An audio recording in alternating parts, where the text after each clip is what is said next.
Perusahaan tambang global Freeport McMoran mengumumkan kesepakatan dengan pemerintah Indonesia terkait perpanjangan hak operasi tambang di kawasan Grasberg, Papua Tengah. Kesepakatan ini membuka jalan bagi kelanjutan operasional PT Freeport Indonesia hingga akhir umur cadangan tambang atau life of resource.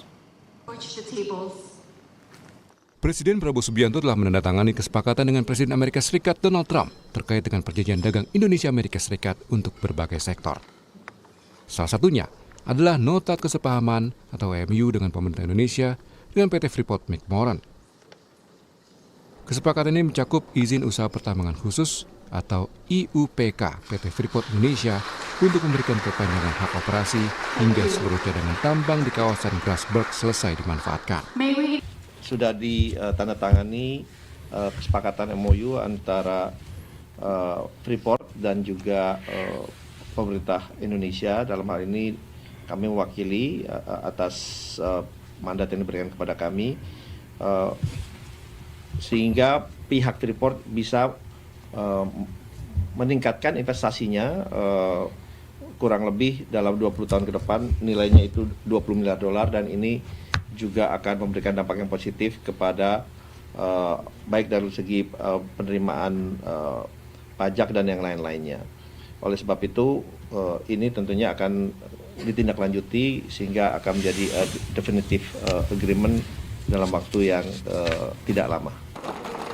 Menteri ESDM Bahlil Lahadalia memaparkan poin-poin yang menjadi kesepakatan Indonesia-Amerika Serikat dalam sektor ESDM.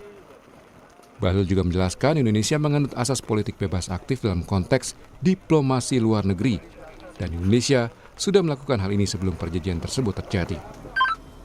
Sebagai contoh, PT Freeport Indonesia sudah melakukan konsesi secara baik dan mengikuti aturan. Oleh karena 2035 itu adalah puncaknya, maka kita berpandangan bahwa penting untuk kita mencari solusi dalam rangka eksistensi dan keberlanjutan daripada usaha di Timika di Papua.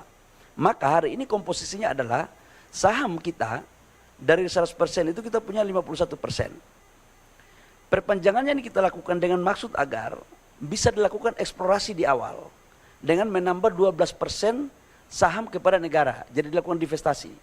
12% ini tanpa ada biaya apapun, khususnya untuk pengambil alihan 12%. Namun dalam proses untuk bagaimana meningkatkan eksplorasi, pasti di situ membutuhkan biaya, disitulah ditanggung renteng.